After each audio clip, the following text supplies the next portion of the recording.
I'm sure you've heard this in a repetitive way from people in the manufacturing world, but our society has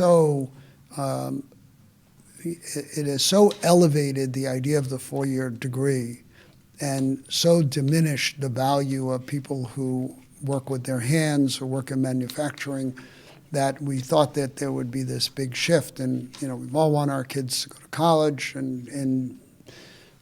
but unlike Europe, where there's a two-track kind of a system, some people are way better off doing apprentice work and, post-high school studies.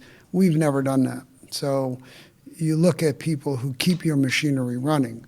We have almost as many people in the technical and maintenance and electronics department as we do actual people who make product.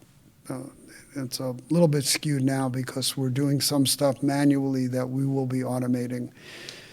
But those skills are particularly hard to find now. The average age of our mechanics and machinists and electronics technicians are between 60 and 65. And that's industry-wide. That's all manufacturing.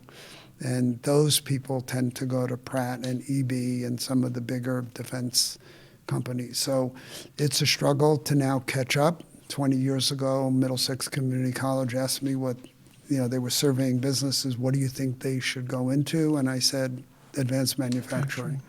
They opted to go into medical, which also has a need as my generation gets cranky and old.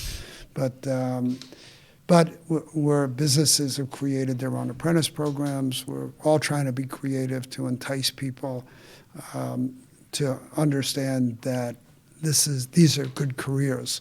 So we're always looking for more skilled people. Our business is definitely skewing into the skilled manufacturing area as opposed to people standing at the end of a line sticking boxes into cartons or tablets into boxes.